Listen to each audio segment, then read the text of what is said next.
La patrie ou la mort, nous vaincrons.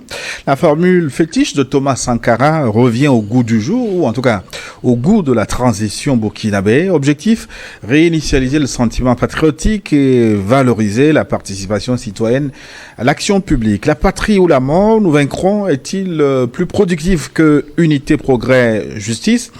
Revenir à un symbole du sankarisme est-il unificateur pour le peuple burkinabé? Le grand plateau pour en débattre, nos invités du jour. J'ai le plaisir et l'honneur d'accueillir Wato Wede Honibo. Bienvenue, Melaho. Bonjour. Bonjour, monsieur Gilles. Vous êtes activiste, politique, écrivain, essayiste de nationalité béninoise. Merci d'être avec nous. Merci. À vos côtés, Louis Magloire Akemayo. Il est journaliste. Louis, bonjour. Bonjour Gilles. Directeur de New World d'économie, président du club de l'information africaine. Absolument. Merci. Tout est juste. Et notre troisième invité, c'est celui qui va bouger aujourd'hui. Nous sommes en compagnie d'Anani Sossou. Bonjour, monsieur Sossou. Bonjour Gilles, bonjour le plateau. Bonjour à tous nos amis qui nous suivent un peu partout dans le monde. Vous avez la lourde responsabilité d'occuper le fauteuil de son excellence Sagoyou Kegewe qui n'est pas avec nous aujourd'hui. Je me demande si je peux me mettre dans le costume de son excellence, l'ambassadeur Kegewe aujourd'hui. De toute façon, vous êtes sur son siège. Exactement. Et déjà, vous êtes consultant en communication politique. Burkina IB déclare une nouvelle guerre. Un emblème impérialiste revient avec la patrie ou la mort, nous vaincrons. Qu'en pensez-vous? Vous êtes autorisé à contribuer à la richesse de cette émission via vos messages par WhatsApp, plus 228 96 08 43 43, c'est le numéro pour nous écrire, vous le savez. Et je me ferai le plaisir de relayer vos contributions dans la seconde partie. Si vous nous suivez ce dimanche à midi, si c'est sur notre chaîne YouTube que vous nous recevez, c'est très bien et c'est le moment de protéger cette émission. Pas votre pouce, likez-la en même temps. Et puis, activez la cloche de notification. Abonnez-vous si ce n'est pas encore fait pour recevoir nos nouvelles vidéos, nos nouvelles publications et puis partagez cette émission New World Forum pour porter loin la voix de l'Afrique qui change, la voix de l'Afrique qui remet au goût du jour la devise de Thomas Sankara. Le Burkina veut changer, comme je l'ai dit, de devise dans l'objectif de renforcer le sentiment patriotique et promouvoir l'engagement citoyen. Ce que j'ai envie de vous demander, Louis Magloire Kemayo, pour commencer, y a-t-il déficit de patriotisme au Burkina ou ailleurs, plus globalement dans les pays africains? Non, je crois que ce qu'il faut se dire concernant le changement, c'est qu'il est normal dans la vie d'une nation que par moment, on se remette en question et qu'on essaie de voir les issues par lesquelles on peut arriver à améliorer les choses. C'est comme la question de la perfection. Aucun d'entre nous n'est parfait, mais nous tendons tous vers la perfection et je crois que c'est le cas également pour les dirigeants burkinabés qui ont décidé de changer de devise et de prendre une devise dont la thématique semble assez forte et semble fouetter le patriotisme des uns et des autres. C'est cet esprit qui est mis en avant et j'espère que, sachant qu'on ne décrète pas le patriotisme, ou on est patriote ou on ne l'est pas, et si les gens ne veulent pas être patriotes, vous ne les obligerez pas à le devenir. Je crois que les Burkinabés sont suffisamment conscients de ce qu'ils ont à faire et la tête est là aussi pour, par moment, donner quelques indications qui permettront aux uns et aux autres de suivre la dynamique qui est la leur. Mais ce qui est important ici, c'est qu'au niveau de la base, c'est-à-dire au niveau de la population de base, les gens comprennent que leur pays est important. Ils n'ont pas deux pays, ils n'en ont qu'un seul. Ils n'ont pas de pays de réchange. Et donc, s'ils rentrent dans cette dynamique-là et l'accompagnent, ce sera au profit à la fois des générations actuelles et de celles qui viendront après. Anani Sossou. Oui, mais je pense que l'actuelle devise unité, progrès et justice, je crois que ça date de 97, si ma mémoire est bonne, sous Blaise Compaoré. Et quand on voit même unité, progrès et justice, le Burkina n'avait rien d'uni sous Blaise Compaoré. Toutes les forces se déchiraient. Le progrès, il n'y en avait pas, puisque le Burkinabé moyen vivait avec 0,70 $ par jour. Donc le progrès, avec des infrastructures qui sont défaillantes, avec des écoles qui n'y en avait pas, les hôpitaux, et en matière de justice, c'est à la tête du client. Et je crois aujourd'hui que si le gouvernement de transition, les autorités de transition du Burkina veulent remettre au goût du jour la fameuse devise de Thomas Sankara, la patrie ou la mort, nous vaincrons, c'est-à-dire qu'ils sont dans une dynamique actuelle. Et je crois que c'est cette dynamique qui répond au fait qu'on ramène au goût du jour la devise de Thomas Sankara. Et il faut le dire, le président actuel, Ibrahim Traoré, n'a de cesse de citer Thomas Sankara. Il n'a de cesse de marcher sur les pas de Thomas Sankara. Et il n'a de cesse d'appeler aussi les Burkinabés à aimer leur pays. Mais maintenant, qu'est-ce qui sera fédérateur? Je crois que c'est la devise. La patrie ou la mort, nous vaincrons. Ça veut dire qu'aujourd'hui, le Burkina est engagé dans une lutte pour sa souveraineté. Et ce qui peut rassembler autour de cette lutte-là contre l'impérialisme, c'est justement la patrie ou bien la mort. Mais le reproche de déficit de patriotisme est fait de temps en temps, certains Africains dans certains pays d'Afrique. Au Bénin, au Burkina et ailleurs, mon cher ami, est-ce qu'on peut dire qu'il n'y a pas assez de patriotes? Je passe la parole à l'activiste Wato Wede Nibo. Je pense que quand on se refait un peu à tout ce qui se passe aujourd'hui dans nos pays, moi je pense qu'il y a un déficit de patriotisme. Il y a un déficit de patriotisme dans le sens où aujourd'hui tu vois, il y a des Burkinabés, je prends le cas du Burkina Faso, qui aujourd'hui sont stationnés quelque part en Côte d'Ivoire. Pour ceux qui sont beaucoup plus présents sur Twitter, sur TikTok et Facebook, vous constatez très clairement qu'il y a pas mal d'activistes burkinabés qui se retrouvent du côté de la Côte d'Ivoire, mais qui critiquent matin, midi, soir le gouvernement, qui critiquent matin, midi, soir l'armée qui est au front. Et quand tu vois tous ces événements, quand tu vois la manière dont ces activistes relaient quotidiennement des vidéos, des retweets, des tweets de groupes alliés au terrorisme, vous vous dites, mais attends, mais est-ce qu'il y a encore de l'amour de la patrie chez ces gens-là? On constate très clairement qu'il n'y a plus l'amour de la patrie. Et quand aujourd'hui vous voyez le gouvernement du président Ibrahim Traoré dit il faut revenir à cette devise de la patrie ou la mort, nous vaincrons, c'est pour dire que c'est pour rappeler d'abord aux Burkinabés que nous sommes en période de guerre. Et quand vous êtes en période de guerre, quand vous êtes dans une situation d'urgence, parce que le terrorisme c'est quelque part cette nouvelle guerre du néocolonialisme qui nous a été imposé.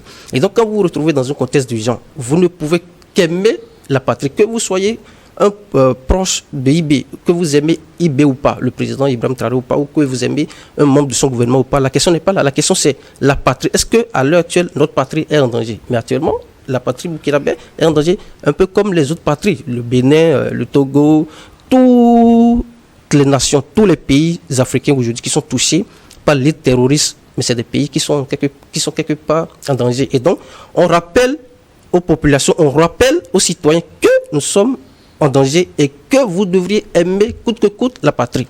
Mais n'oubliez pas aussi quelque chose, parce que la patrie, quand on parle de la patrie a aussi un devoir vis-à-vis du citoyen. C'est-à-dire la patrie doit assurer le bien-être quelque part psychologique, doit donner les moyens du bien-être psychologique, économique, social de son citoyen, de l'individu. Et quand la patrie vous donne ces possibilités de vous épanouir, c'est que vous devriez en retour quelque chose à cette patrie-là. C'est sa défense. Et sa défense, beaucoup plus, on le constate beaucoup plus en période de guerre. Quand vous êtes en période de guerre, c'est que vous êtes obligé d'aimer la patrie, vous êtes obligé d'identifier les ennemis à votre patrie. Parce que vous êtes en guerre et donc vous avez forcément un ennemi en face. Et pour dire la patrie ou la mort, nous vaincrons, c'est une manière de fouetter l'amour à la patrie des Burkinabés. C'est une manière pour le gouvernement d'inciter les Burkinabés à davantage aimer le patrie, ce qui n'est plus forcément le cas jusqu'à l'arrivée de Ibrahim Traoré. En tout cas, ça sonne comme un cri de guerre. Louis-Magla Kemayo, est-ce que le patriotisme, quelque part, n'est pas antinomique avec le panafricanisme? Est-ce que Je comprends où vous voulez en venir. Non, le patriotisme en soi ne peut pas, parce qu'il ne faut pas confondre le patriotisme avec le nationalisme. Oui, c'est pas la même chose. Et puis, je crois qu'il ne faut pas non plus confondre le patriotisme avec l'amour des dirigeants en place, parce que des fois, c'est cette césure-là qu'on ne fait pas toujours et qui donne l'impression que si vous n'êtes pas avec nous, nous les dirigeants, vous êtes contre nous. Non, on peut aimer sa patrie et ne pas aimer la manière dont on est gouverné. C'est quoi le patriotisme alors? Pardon? C'est quoi alors le patriotisme? Le patriotisme, pour moi, c'est le sentiment qu'on peut avoir d'appartenance à un pays, d'appartenance à une nation, et qui permet de se sentir lié à cette nation, à cette patrie, quel que soit le cas de figure, que ce soit en période de joie, en période d'échec, en période difficile, on se sent lié et on se bat, on est prêt à donner son sang pour cette patrie-là. Et ça, que l'on soit de ce pays ou pas, le patriotisme, il ne connaît pas ce type de frontières-là. Les frontières de sang, les frontières terrestres, naturelles ou pas, le patriotisme ne le connaît pas. Donc c'est la petite différence qu'il y a pour moi, ce n'est que mon point de vue, entre le patriotisme et le nationalisme. Et je voulais vraiment revenir sur l'idée qu'il ne faut pas non plus faire le mélange avec l'amour des dirigeants, parce que des fois, aujourd'hui, on se retrouve avec des personnes qu'on envoie au front juste parce qu'elles ont critiqué une manière de faire et que c'est leur droit le plus absolu.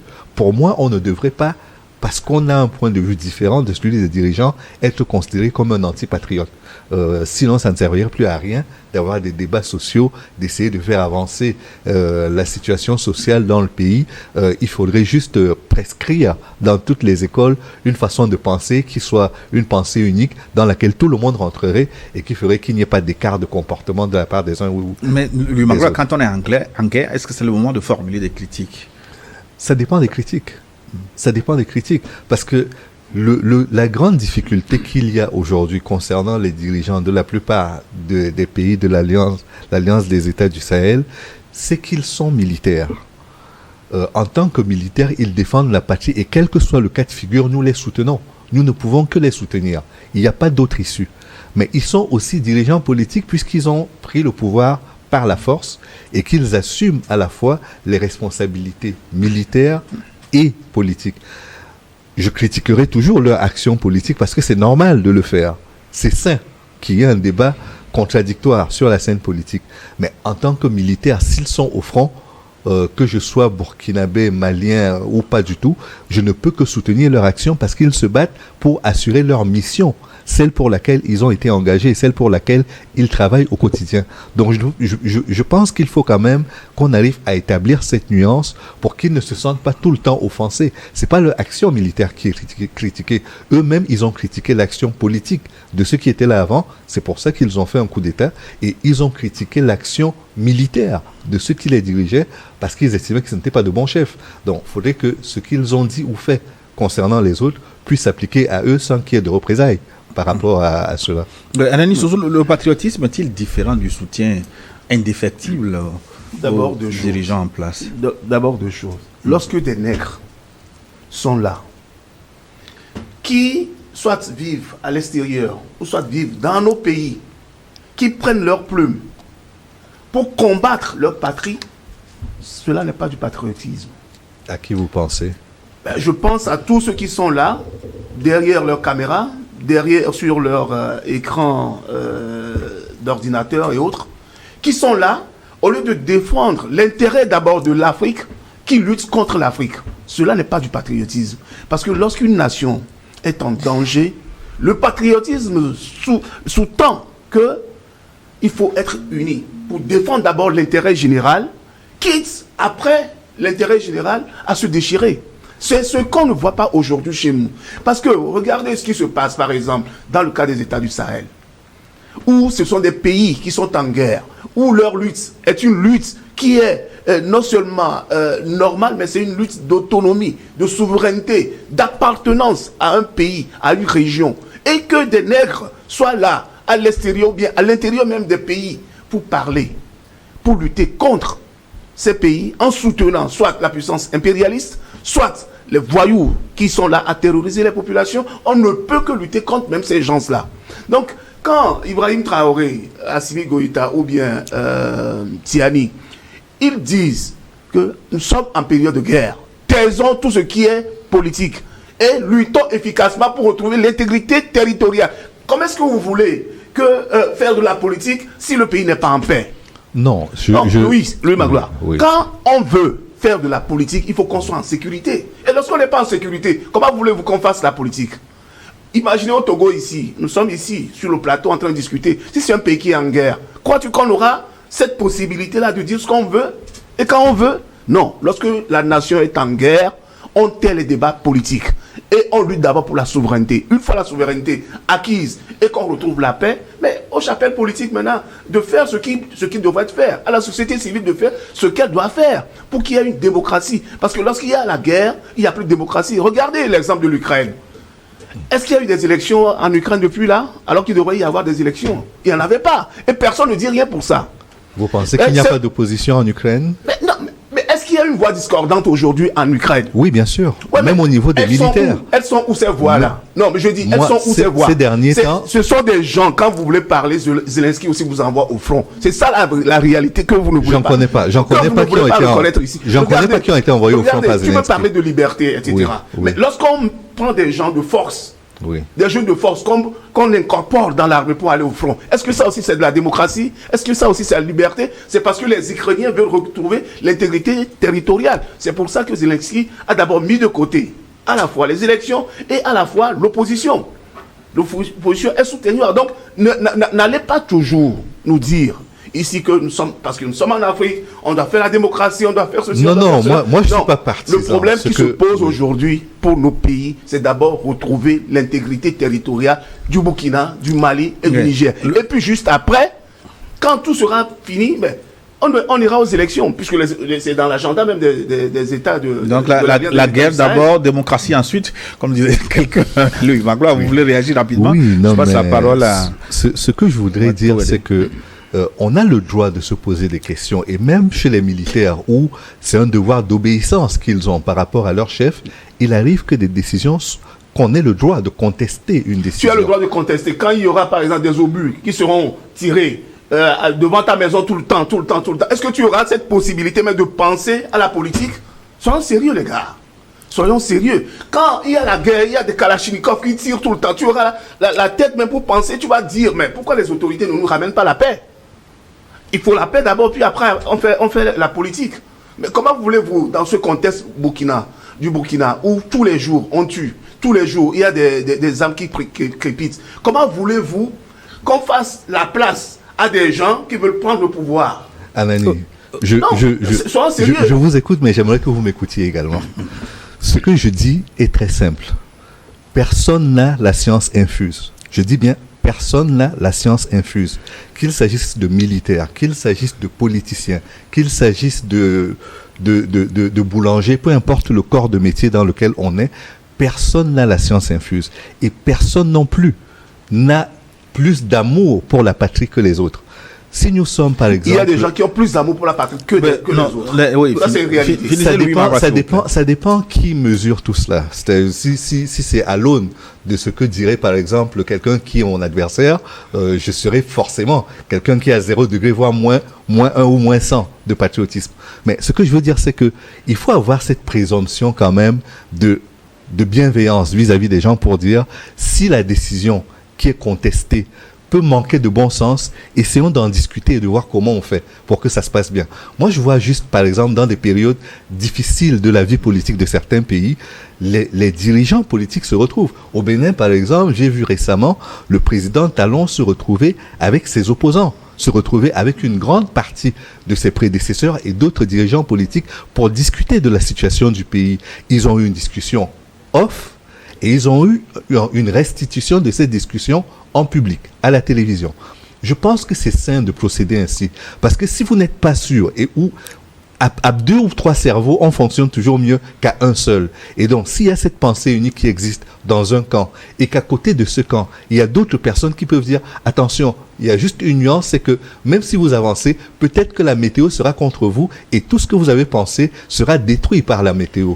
Hitler est tombé de cette manière face à la Russie, face à l'ancienne Union soviétique. Donc je pense que quand les décisions sont prises, même si elles sont bonnes, il y a toujours une capacité de nuancer et de trouver quelque chose de meilleur que ce qui a été décidé dans un coin par 2 ou 3 personnes, mais qui pourrait être meilleur si on y associait davantage de personnes encore. Et c'est pour ça que j'estime qu'il faut faire la part des choses entre le fait qu'on soit d'accord pour la patrie et qu'on soit d'accord avec les dirigeants. Un dirigeant n'est qu'un être humain. Il a ses faiblesses, il a ses limites. Mais la patrie, elle, l'amour qu'on a pour elle, nous commande parfois de taire nos égos pour accepter les critiques qui sont faites parce qu'elles peuvent être constructives par moment. Oui, derrière les rideaux de ce débat, ce qui est véritablement en jeu ne sont pas ce que Ibrahim Traoré appelle des nègres de salon, c'est-à-dire certains Africains, certains Burkinabés qui opéreraient dans l'ombre pour l'étranger dominateur, l'impérialiste, comme on dit. C'est pas une guerre contre cette cohorte.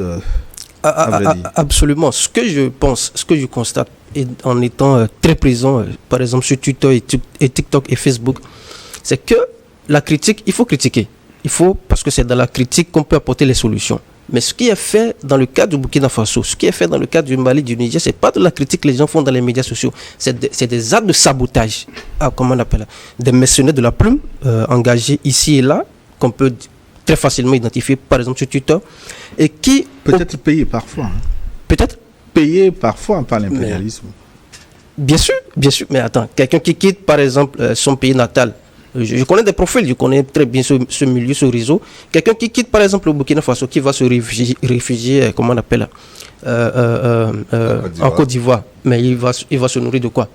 Mais c'est parce qu'il a été très bien engagé, on lui a promis pas mal de choses.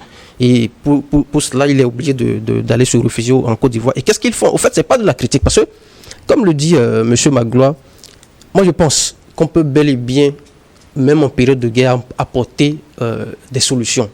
C'est pas forcément que, on va dire, le gouvernement qui est en place, ce gouvernement a déjà la science infuse, c'est ce gouvernement qui propose toutes les bonnes solutions. S'il y a des entités qui ont des solutions qui ne sont pas forcément celles de ceux qui sont au pouvoir, mais vous trouverez des cadres, des moyens de faire parvenir vos solutions, comme on appelle, à ceux qui dirigent l'État, à ceux qui dirigent l'État au moment où vous faites la critique. Mais ce qui est fait, comme je le dis, dans ces trois pays à l'heure actuelle, c'est pas de la critique que les gens font. Les gens font des actes de sabotage. Les gens ils sont dans une dynamique de saper le moral des soldats au front. J'ai vu par exemple hier samedi, jusqu'à ce matin, des individus basés en Côte d'Ivoire, que je connais très bien, basés en Côte d'Ivoire, qui relaient des tweets des terroristes. C'est-à-dire les terroristes posent des tweets, mais il y en a plein. Il y a ces réseaux-là sur Twitter. Surtout sur Twitter, vous allez sur Twitter régulièrement. Vous allez voir devenu X maintenant. Vous allez voir des profils où vous directement s'identifient par exemple à un groupe terroriste. Et les mêmes gens que vous avez ciblés comme des individus basés en Côte d'Ivoire, ce sont ces mêmes individus qui retweetent, comme on appelle les tweets de ces gens-là, pour dire que voilà l'armée que nous avons aujourd'hui affiliée à Wagner ou soumis, comme on appelle, au projet de balkanisation de Wagner, qui existe que dans leur imaginaire en réalité. Et donc, ces gens-là ne font pas de la critique. Moi, j'aurais voulu, par exemple, que vous envoyez vos critiques, c'est-à-dire vos propositions vers le gouvernement pour dire, ouais, c'est ce que nous pensons. Ce que vous faites là, nous pensons que si vous le faites de telle manière, ça peut aller. Mais ils ne font pas ça. Ils font des actes de sabotage. Ils participent. Les gens sont allés même prendre des photos de familles de soldats qu'ils amènent sur Twitter pour dire, voilà, le gars, il est mort, le soldat, il est mort au front il y a quelques jours. Voilà, les gens de Wagner sont venus prendre, comment on appelle son épouse. Donc, c'est pas de la critique que les gens font. Les gens font des actes de sabotage. Ils sont là à dénigrer les soldats au front. Moi, je pense, pour revenir à la question que vous avez posée tout à l'heure en demandant si on peut, le patriotisme, c'est forcément l'amour des dirigeants ou l'amour de la patrie. Je pense qu'il y a une nuance. On peut bel et bien être dans un pays, ne pas aimer ou ne pas valider les actes du gouvernement, mais aimer sa patrie. Je vais vous donner un exemple, je ne sais pas si ça sera toléré. Quand vous prenez par exemple la Côte d'Ivoire, à l'heure actuelle, où il y a un déploiement impressionnant de soldats américains qui vont être, comment on appelle, d'ici là, opérationnels, en Côte d'Ivoire. Quand vous avez, comment on appelle, l'armée française, à qui on a encore, il y a de cela, je pense, quelques semaines, octroyé un nombre conséquent d'États pour pouvoir élargir sa base. Quand vous êtes dans un pays du genre, est-ce que vous allez valider dans un contexte où toutes les nations africaines, tous les pays africains, beaucoup plus dans le Sahel, aussi vers comment on appelle, le Golfe de Guinée, est-ce que vous allez accepter, dans ce contexte de reconquête de notre souveraineté, de reconquête de notre autodétermination, est-ce que vous allez valider un acte d'un gouvernement qui contrairement à tout ce qui est fait dans ce cadre de reconquête de souveraineté, amène encore des forces étrangères qu'on sait très bien qui sont, qu'on le veuille ou pas, derrière le terrorisme. Parce que, comme on le dit, on l'a toujours dit, le terrorisme, ce n'est pas un truc africain. C'est un projet qui nous a été imposé. Et vous savez très bien ceux qui sont derrière ces histoires-là. Et vous nous amenez encore dans ce contexte. Mais ces gens-là, est-ce qu'il faut aimer le dirigeant dans ce cas d'espèce? Moi, je pense que non. Dans ce cas d'espèce, il faut frontalement, comment on appelle, apporter la critique nécessaire à ce genre de gouvernement. Et c'est ça aussi l'amour de la patrie. Ça ne peut pas être forcément, systématiquement, l'amour du dirigeant qui va dans le sens contraire de ce qui devrait être la lutte pour la reconquête de nos souverainetés. Adani Sousou, au Burkina, visiblement, Ibrahim Traoré, il veut couper tous les cordons impérialistes. Alors, cette rupture avec le colonialisme, est-ce qu'elle doit être radicale, s'adapter à tout, ou un comportement progressif, une rupture progressive? Nous avons fait avec, depuis nos fameuses indépendances. On a voulu s'accommoder. Le résultat est là aujourd'hui. Quand il faut couper le cordon, il faut le couper. Au moment où Ibrahim Traoré est là, en train de réfléchir à comment sécuriser le pays, à comment développer le pays, au moment où il est là, il est dans ces réflexions-là, avec ceux qui l'entourent, qui sont dans la même dynamique, comment est-ce que vous voulez qu'il y ait des nègres de maison qui veulent l'assassiner, qu'il aime ces gens-là? Comment vous voulez qu'on autorise des gens qui ne veulent pas, qui ne poursuivent pas les mêmes objectifs, que des objectifs nobles que poursuivent les autorités de transition? Comment vous voulez que ces gens-là, on leur dise, oui, aujourd'hui allez manifester, demain, c'est votre liberté, c'est votre droit, c'est la démocratie. Comment vous voulez ça? Mais il faudra d'abord que ces nègres de maison-là aillent au front pour voir la réalité de ce qui se passe sur le terrain. Une fois qu'on les aura incorporés dans l'armée, comme on le fait, comme il le fait déjà même, une fois qu'ils vont au front, ils changent d'idée et ils deviennent des patriotes. C'est ça qu'il faut faire. On ne peut pas être là, manger, boire, et puis à son aise maintenant dire, je vais à la radio, je vais dire, vous savez, Ibrahim Traoré là, mais il nous conduit dans je ne sais pas quoi, ou bien non, qu'est-ce qu'il veut, il s'accapare du pouvoir, il ne veut pas partir. Non, laissons les gars sécuriser nos pays, laissons les gens reconquérir notre souveraineté. Les chefs d'État qui ont précédé Ibrahim Traoré, pourquoi ils n'ont pas su donner cet élan de patriotisme à leurs compatriotes comme on le voit aujourd'hui? Vous avez vu l'élan au niveau des VDP par exemple, les volontaires qui sont partis au front. De défense de la patrie. Oui, vous croyez que si c'était sous Blaise Compaoré, les gens vont s'incorporer d'eux-mêmes pour aller au front? Non, ils ne feront pas. Alain Soussou, vous avez dit la rupture progressive n'a pas donné des résultats, la rupture radicale non plus. Dans le passé, c'est le patriotisme qui va faire. Je donne l'exemple en Guinée, par exemple, ce qui se passe au Sahel. Il y a eu des tentatives dans le passé. Sékou Touré, par exemple, devant De Gaulle, a opéré cette rupture radicale, mais les époques ne sont plus les mêmes. À l'époque, par exemple, de Sékou Touré, quand il avait dit non à De Gaulle, je crois en 57, si ma mémoire est 58, quand il avait dit non à De Gaulle, mais qu'est-ce qu'on a fait? Foucault l'a dit, il a écrit dans ses bouquins. On a tout fait pour saboter son régime, on a trouvé des nègres de maison contre Sékou Touré, on a tenté à le tuer. Qu'est-ce qu'on a fait au niveau de l'économie? On a injecté de fausses monnaies pour saboter l'économie. Mais les époques aujourd'hui ne sont plus les mêmes. Persil, à l'époque. Aujourd'hui, les époques ne sont plus les mêmes. Les Africains aujourd'hui sont conscients d'une chose, c'est que l'impérialisme a assez nui à nos pays. Comment vous pouvez imaginer que des États africains qui soient assis sur des mines d'or, que ce sont ces États-là dans lesquels on ne peut même pas trouver du paracétamol, que ce soit dans ces États-là où la famine domine, que ce soit dans ces États-là où les enfants sont incapables d'aller à l'école, que ce soit dans ces pays où les paysans ne trouvent pas de l'eau potable à boire? Comment vous voulez qu'on s'accommode avec ce système de prédation qui nous a conduits depuis les indépendances jusqu'à maintenant? Comment vous voulez qu'on s'accommode encore de ça? Mais regardez, extraordinairement, en quelques mois, ce que Assimi Goïta a fait, ce que Ibrahim Traoré est en train de faire, mais regardez dans quelques mois, quel pays vous oubliez le fait? général Tiani. Le général Tiani. Qui a fait ça? Regardez la dernière fois Tiani, au niveau de certaines maladies qui ont été prises en charge, au niveau de certaines analyses. Qui a pu faire ça depuis au niveau du Niger? Personne. Et pourtant, mais c'est une catastrophe. Le Niger, c'est une catastrophe. C'est une catastrophe économique. Le Niger, avec toutes ses ressources. Mais Traoré est venu. Regardez au niveau de la mécanisation de l'agriculture. Tous les tracteurs qu'on a distribués. les agriculteurs qu'on a regroupés dans des coopératives. Qui a pu faire ça depuis des années? Mais c'est parce qu'on nous a imposé des plans d'ajustement structurel qui empêchaient nos États d'avoir leur argent, de les sortir pour développer les pays. Et vous voulez qu'on reste dans ce système-là pour s'accommoder à ce système? Non, la rupture doit être radicale. Les époques ne sont plus les mêmes. Au temps de Sékou Touré, oui, il y a des nègres de salon qui ont fait leur jeu, qui ont joué leur jeu pour leurs intérêts personnels. Mais aujourd'hui, vous croyez que les Burkinabés qui dorment dans la rue, au niveau de la place de la Nation, vous croyez que ce sont des gens qui ne réfléchissent pas? On ne leur a pas imposé cela. À l'arrivée de Tiani, lorsque la CDA a voulu faire la guerre à Niamey, vous avez vu ce que les jeunes ont fait? C'est ça du patriotisme. Ouais, ils étaient là, ils veillaient sur la transition. Ça veut dire que ce qui s'est passé à l'époque ne peut plus se passer aujourd'hui. Ouais. Et pas extraordinaire. Si ces gens-là, ces chefs d'État de l'AES venaient aujourd'hui à dire, ah, écoutez, la rupture, il faut que ça aille doucement, hein, sinon la France va se fâcher, ou bien les Occidentaux vont se... Mais ce sont les mêmes populations-là qui iront les dégommer, parce que l'Afrique... Vous me permettez d'ouvrir une parenthèse. Pourquoi se fâche-t-on Louis Magloire Kemayo, pourquoi De Gaulle a piqué une colère verte, pour ne pas dire rouge, en Guinée à l'époque, quand Sékou Touré a décidé de prendre son destin en main, de proclamer l'autodétermination du peuple guinéen? Pourquoi ça fâche? Ça peut fâcher pour des raisons d'ego, ça peut fâcher pour des raisons stratégiques, ça peut fâcher pour des tas de bonnes ou de mauvaises raisons. Mais pour des intérêts, tout simplement. Ça oui, fâche pour des intérêts. Non, mais absolument. Ouais, il n'y a rien d'autre. Ce sont les intérêts de la France qui étaient en jeu.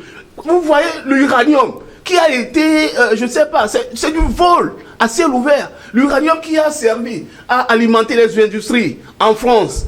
Alors qu'au Niger, dans la région où on produit l'uranium, il n'y a même pas d'électricité. Et vous voulez que la France... En fin de compte, Ananis Sossou est plus fâché que De Gaulle. Oui, j'ai l'impression. Non, mais parce que ça fait mal au cœur de voir ces situations. Donc, c'est l'intérêt de la France qui était en jeu. C'est pour ça que De Gaulle était fâché. C'est l'intérêt de la France qui est en jeu. C'est pour ça, d'ailleurs, aujourd'hui, il y a des stratagèmes qui sont montés un peu partout par les Occidentaux pour déstabiliser les pays de l'AES. Oui, on va entendre maintenant alors, Louis parlant d'intérêts, je crois qu'il y a des intérêts qui fâchent, et même quand on est fâché, on continue de travailler ensemble. Je vais prendre juste 2 exemples qui sont assez proches pour qu'on les comprenne. Vous prenez les pays de la zone CFA, c'est-à-dire nos pays d'Afrique centrale et d'Afrique de l'Ouest qui ont été colonisés par la France. Ils ont gardé le franc CFA. Vous pouvez ajouter à ça les Comores, qui ont le franc comorien. Ils ont gardé le franc CFA. Vous prenez les pays du Maghreb, la Tunisie, l'Algérie, le Maroc. Ils ont eux aussi subi la colonisation française.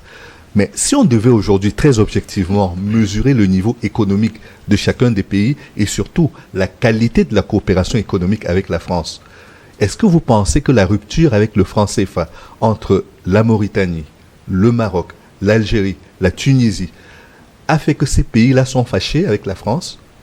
Absolument pas. Ils ont un niveau de coopération beaucoup plus élevé que le nôtre. Oui, c'est parce que la France respecte ces pays. Non, pardon. Ce que la France fait sur les tropiques, en Afrique subsaharienne, la France ne fait pas la même chose au Maroc. Là, vous parlez des conséquences. Oui, la France ne fait pas la même chose au Maroc, ni en Tunisie, ni ici, ni là. Mais chez nous, parce que nous sommes des Noirs. Comme nous sommes des Noirs, il y a des Noirs en Algérie également. Il y a des Noirs en Mauritanie. Il y a des Noirs au Maroc. Mais c'est pas les mêmes luttes. C'est pas les mêmes luttes.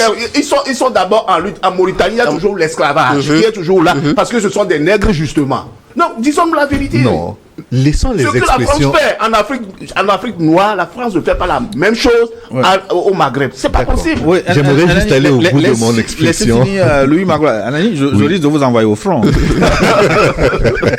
Ce que je voudrais dire, c'est que nous pouvons utiliser les expressions des Américains.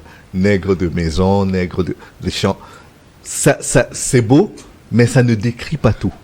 Ce que je voudrais faire en établissant ce parallèle entre les pays du Maghreb et les pays d'Afrique centrale et d'Afrique de l'Ouest qui ont gardé la monnaie coloniale, le franc CFA, c'est que à un certain moment, si nous avons accepté de rester dans cet asservissement, dans cette servilité voulue par nous-mêmes, nous ne pouvons nous en prendre qu'à nous-mêmes.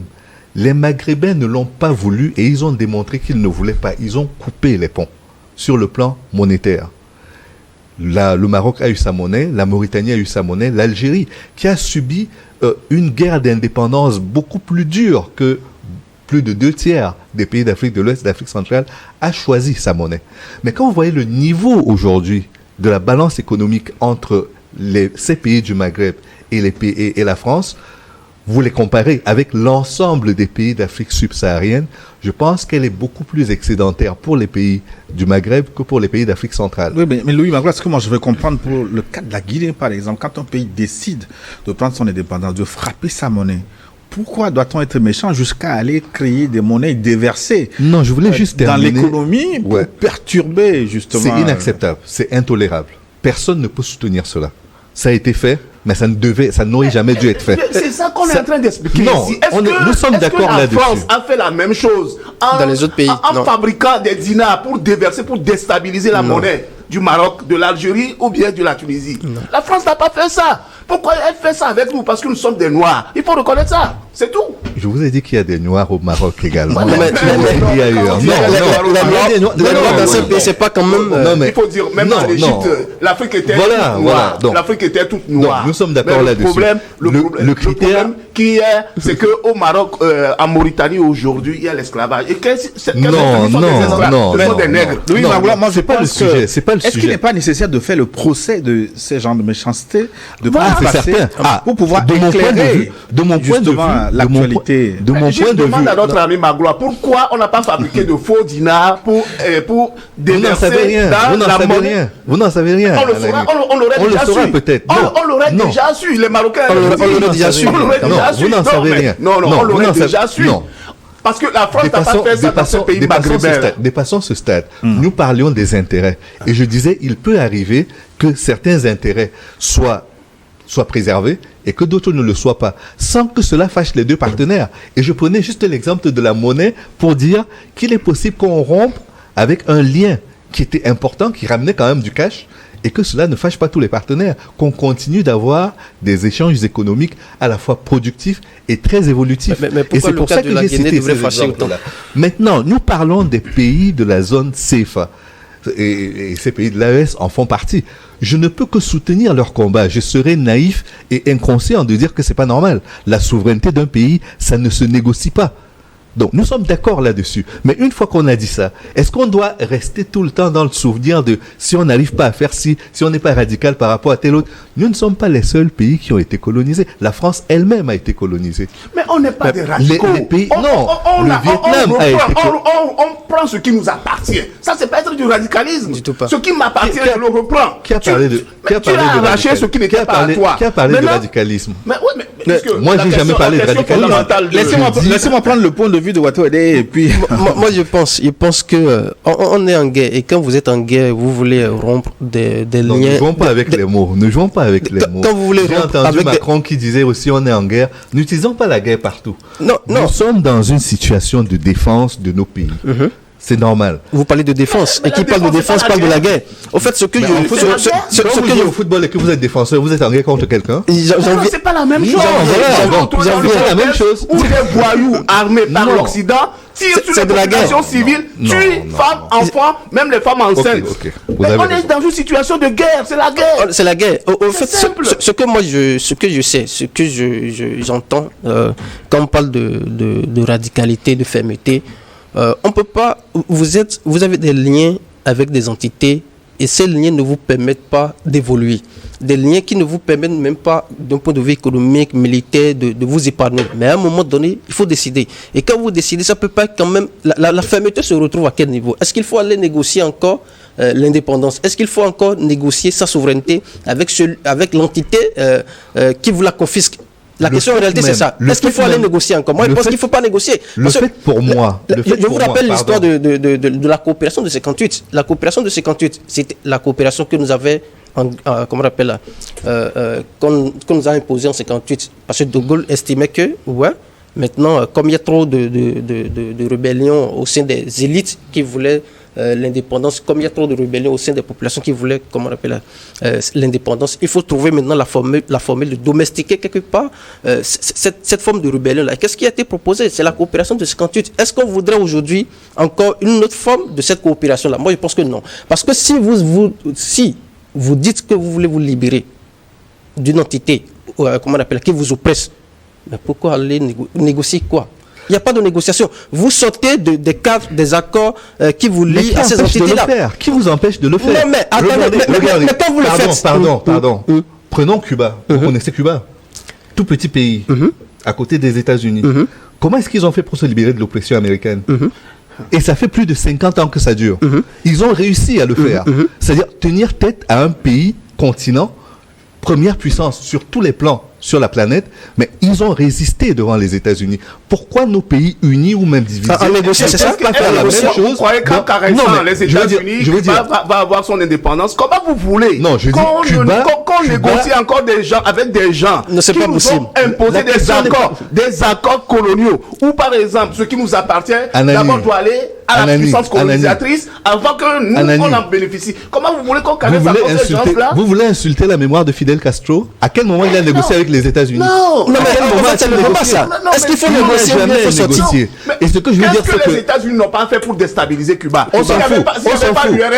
S'il n'y avait pas l'URSS, on s'en fout. Ce que je veux dire, c'est que Cuba sera sous domination américaine aujourd'hui s'il n'y avait pas l'URSS. Alors, l'Afrique est vous aujourd'hui... rappelez l'histoire de la baie des cochons en 62. Non, mais je veux dire, si Cuba, avec Fidel Castro les États-Unis, dans le sens du peuple, vous croyez que Fidel Castro aurait pu faire? Fidel Castro a caressé les Américains dans le sens du poil. Si Fidel Castro avait caressé les Américains. Je reprends mon exemple. Est-ce que je reprends mon exemple. Anani. Je dis une chose qui est simple.